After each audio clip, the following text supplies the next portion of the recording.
Business Club de France des entrepreneurs avec Michel Picot. Bienvenue, bonne année 2024. On parle aujourd'hui de cette année riche en événements et en évolution technologique. Allez, c'est parti. Tout d'abord, les chiffres de la population française. Selon les dernières données de l'INSEE datant de 2021, nous sommes un peu plus de 67 millions d'habitants en France métropolitaine, en légère hausse de 200 000 personnes. Mais ce qui est intéressant dans cette étude, c'est le mouvement des populations. Ainsi, les départements autour de Paris, mais aussi l'Hérault, la Gironde, la Haute-Garonne, la Loire-Atlantique et la Corse du Sud voient leur population progresser de 1%. La Meuse et la Haute-Marne sont en baisse de 0,8%, tout comme en Outre-mer la Martinique. Les précisions de Via ATV.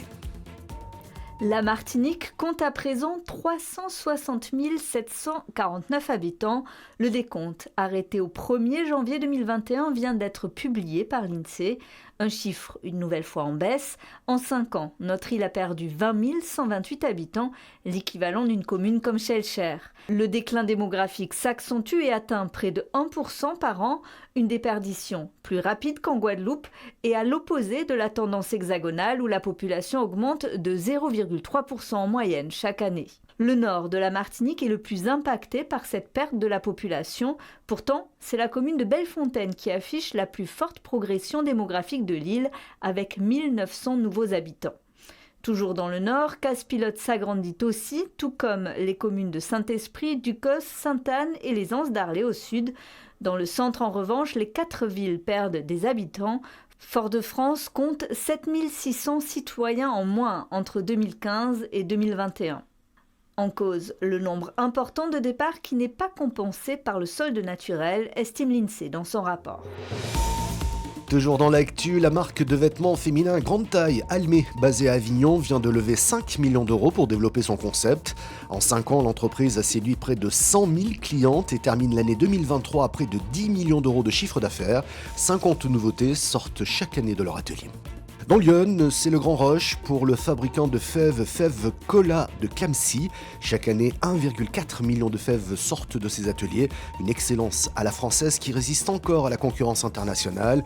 Tout dernier fabricant de fèves en France. Et là, nous ne sommes pas dans la fève plastique, celle qui vient bien souvent d'Asie. La start-up française Mistral AI, spécialisée dans l'intelligence artificielle générative, vient de boucler une levée de fonds de 385 millions d'euros. Après une première levée de fonds de 105 millions, la start-up est désormais une licorne. Sa valorisation avoisinerait les 2 milliards de dollars. Le modèle de cette start-up parisienne est une intelligence artificielle ouverte, donc en open source, contrairement à un de ses concurrents américains, OpenAI, qui a lancé ChatGPT, dont on parle beaucoup. Toutefois, la start-up reste discrète pour l'instant sur ses nouveaux clients. Il faudra faire avec. Les grandes manœuvres autour de l'intelligence artificielle ont commencé. Le président de la République, lors de ses vœux, a annoncé sa volonté de créer des géants français en intelligence artificielle. Selon le cabinet Gartner, spécialisé dans le conseil et les usages des nouvelles technologies, d'ici 2026, plus de 80% des entreprises se serviront de l'intelligence artificielle générative, c'est-à-dire capable de créer, contre moins de 5% aujourd'hui. Si l'IA doit être encadrée pour éviter qu'elle ne produise des informations erronées et ouvre des failles dans le système de sécurité, elle va contribuer à améliorer la compétitivité des entreprises et toujours selon ce cabinet, cette technologie sert dans de nombreux cas à améliorer ou automatiser le travail, mais l'humain ne sera pas remplacé par la machine, il doit apprendre à travailler avec et différemment. Mais qu'est-ce que l'intelligence artificielle ? Écoutez les explications de Vincent Jolivet, enseignant, chercheur de l'Université de Limoges, devant les caméras et micros de cette à Limoges. Près d'une centaine de chefs d'entreprise ont répondu à l'invitation du Limoges Business Club pour une conférence « L'intelligence artificielle pour les nuls et pour les autres ». Je vais essayer de vous expliquer ça très très simplement. Le tas d'exemples passés, il n'est pas déjà résolvable. L'apprentissage automatique se base sur des faits avérés. Mais tout commence dans une salle de cours. Comparez-le à la valeur qui a été trouvée. Et dites-lui. Et ensuite, il y aura une itération, mais la boucle itérative, elle viendra après, vous la rajouterez après, pour lui dire, bon, ben recommence. Et par contre, trouver, donner, comparer, ça vous pouvez le faire. assez facilement. Alors on pourrait débattre pendant des heures sur ce qu'est l'intelligence artificielle ou humaine, mais oui, en tous les cas, ce que l'on appelle aujourd'hui l'intelligence artificielle, c'est certainement pas de l'intelligence comme on pourrait l'entendre au sens humain. On est vraiment sur des algorithmes qui vont à partir d'exemples, petit à petit, trouver des paramètres pour donner des résultats intéressants, mais pas d'intelligence. Non, aucun Skynet, on est vraiment encore sur des méthodes qui sont basées sur des anciennes méthodes. Le premier neurone dont on a parlé, c'est en 1947. Donc, vous voyez, ce sont des méthodes qui remontent à il y a pas mal de décennies, mais il n'y a pas d'intelligence. On est bien sûr un modèle qui se peaufine seul, ça c'est vrai. On ne sait pas forcément toujours interpréter le choix ou en tout cas l'optimisation des paramètres, mais non, pas d'intelligence. On peut tout leur faire dans la mesure où on a déjà des exemples sur lesquels on peut avoir le résultat. Ça veut dire que si vous avez une base de faits, une base de connaissances, si vous êtes en capacité de l'entraîner avec des choses dont vous connaissez déjà le résultat, oui, vous pouvez lui faire beaucoup de choses. C'est tant que le jeu continue. Donc tant que la partie n'est pas terminée. Donc tant que le jeu continue. Là, le jeu, il va continuer. Tant qu'il reste des coups à jouer. Première condition. Et que le jeu n'est pas gagné. Mais par contre, elle est uniquement entraînée à faire ceci. Pas de vision systémique. Ça veut dire que si elle détecte un feu rouge, du coup, elle ne va pas faire autre chose. Donc elle est bien entraînée à faire une chose précise et ne fera rien d'autre que cette chose précise. On a souvent peur de ce que l'on ne connaît pas. Et cette première partie, je vais essayer de démystifier ce qu'est l'intelligence artificielle, en tout cas ces méthodes génératives, en expliquant de manière très simple comment ça fonctionne. Et déjà, on verra que il y a point d'intelligence. Mais par contre, dans la deuxième partie, on verra des applications concrètes. Et c'est pas parce que ce n'est pas intelligent que ça ne donne pas des résultats intéressants. C'est nombre à découvrir. En leur disant attention, en termes de gouvernance, en termes de perte de droits d'auteur, donc tout ce qui interroge aujourd'hui en disant très bien, ces outils feront partie de notre quotidien demain, mais quid qui arrive aujourd'hui à contrôler toutes ces machines-là? Enfin, notons que l'IA pourrait simplifier la vie des entreprises et mettre fin à toute cette paperasse ultra pénalisante pour nos PME. C'est ce qu'indiquait le sénateur de Haute-Saône, Olivier Rietmann. On sort du département de la Moselle, direction la Marne. Là-bas est installé le site industriel de l'entreprise Replace. Créée en 2019, elle recycle des plastiques dits complexes et fabrique avec directement de nouveaux objets. Un reportage de Moselle TV. Une fois que les gros recycleurs auront extirpé la matière noble pour être recyclée dans des filières traditionnelles de recyclage, va rester cette matière-là. C'est cette matière-là qui nous intéresse. Aujourd'hui en France, près de 3 millions de tonnes de ces plastiques ne sont pas valorisés chaque année. De quoi donner un peu de travail à Replace.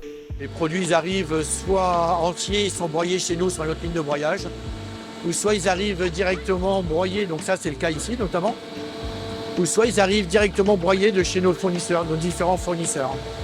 Donc vous pourrez les retrouver ici. Ensuite, secret industriel oblige, on laisse la magie opérer. Le résultat, lui, est bluffant, avec au bout de la chaîne, l'arrivée de profilés prêts à l'emploi. Et là, on va les sortir de production, donc ils sont passablement encore chauds. On peut s'apercevoir qu'on a une particularité, on a des disparités de couleurs qui sont vraiment liées aux matières qu'on a. Grâce à ces 2 lignes de production et ses 14 employés sur son site marnais, opérationnel depuis janvier 2022, Replace transforme environ 2500 tonnes de plastique par an.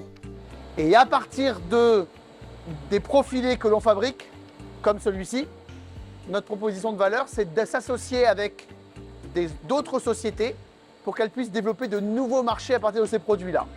Et là, vous avez 4 exemples emblématiques. Le premier, c'est l'agriculture, avec notamment des piquets de vignes. Viennent ensuite la logistique, avec par exemple des palettes, puis l'aménagement urbain, avec des tables, des bancs ou encore des supports de poubelles, comme celui-ci. Enfin, arrive le gros œuvre dans le BTP et la signalétique routière. Nous travaillons aussi sur de la signalétique. Vous voyez, donc ça c'est un poteau. De loin, on pourrait penser que c'est de la galva, mais en fait c'est un poteau en plastique. Et donc là, on travaille aussi avec des partenaires locaux. Le leitmotiv de Replace, limiter ses émissions de CO2. Pour cela, le site s'approvisionne en plastique complexe au niveau local.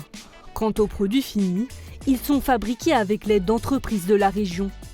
Pour étendre ce modèle, d'autres unités comme celle-ci devraient voir le jour, à commencer par les Vosges, dès l'année prochaine. L'idée n'est pas de faire des sites géants, mais vraiment de rester agile, autonome, avec effectivement chaque usine pouvant générer entre 10 et 15 emplois. On a conçu la ligne pour ne pas être tributaire de compétences particulières. C'était aussi un point clé. C'était dans le cadre de la réindustrialisation des territoires, il est important de s'assurer que la ressource ne sera pas soumise à des contraintes. L'économie circulaire, la sobriété énergétique, la traçabilité et la recyclabilité à 100% des produits, tels sont les piliers sur lesquels s'appuie Replace. Et comme un symbole, aujourd'hui, l'entreprise valorise des matériaux plastiques, auparavant fabriqués ici même, sur ce site industriel. Allez, pour terminer, un élevage assez rare, des chèvres angora, connues pour leur laine, le mohair. Ça se passe dans la Sarthe et il n'y a que 2 élevages labellisés. Un reportage de Colin Sel de LMTV. Même si elles semblent étonnées, ce sont bien ces chèvres angora qui attisent la curiosité. Recueil héberge un des 2 élevages du département labellisé mohair des fermes de France. Il n'y en a qu'une centaine dans le pays. J'ai choisi ce système d'élevage-là parce que ce que je trouve très agréable, c'est qu'on peut garder nos animaux du début à la fin. En fait, elles naissent à la maison, nos chèvres, elles meurent à la maison. Il n'y a pas de sélection à faire, que ce soit mâle, femelle, tout le monde fait de la laine, parce que leur laine est quand même très précieuse. C'est une laine qu'on appelle le mohair, qui est très douce, très chaude et très légère en fait. Au total, une trentaine de chèvres sont tondues 2 fois dans l'année, en février et en août. Ce mohair, la laine produite, est ensuite transformée par la coopérative des éleveurs de chèvres angora, puis... Une fois que ma laine a été transformée, donc elle me revient en produit fini. Donc en gants, en chaussettes, en pelote si moi je veux tricoter. On a des étoiles, des écharpes, des bonnets, il y a tout un tas d'articles que moi je recommercialise donc à la boutique, à la ferme, en ligne ou sur les marchés ponctuels. Des moments utiles pour renseigner les clients sur l'origine des produits vendus. C'est important aussi d'expliquer aux gens que l'animal est bien élevé, bien traité, ils voient vraiment l'origine de la matière et ça donne vraiment un plus à cette matière très précieuse. On sait d'où vient ce qu'on achète, quoi. Tout ce qui est ici, on sait que c'est fait, que c'est du local. Des locaux qui découvrent pour la première fois cet élevage, commencé en 2016. C'est un endroit, alors qu'on n'est pas très loin, où on n'était jamais venu. Et puis on a vu les chèvres, donc... qui ont quand même une bonne tête, et puis tout ce qui est ici dans cette boutique, c'est magnifique. Du coup, on a acheté à la boutique. Une boutique ouverte à la demande. Charlotte Golupo ne vit pas exclusivement de cette passion, il lui faudrait pour cela avoir une centaine de chèvres, loin de l'esprit familial de cet élevage qu'elle apprécie suffisamment. Merci de votre fidélité. Cette émission est disponible en replay vidéo sur le site de votre télévision locale. Elle est également disponible en podcast audio sur toutes les bonnes plateformes, mais également elle est diffusée sur une dizaine de radios un peu partout en France. Encore une fois, très bonne année et à la semaine prochaine.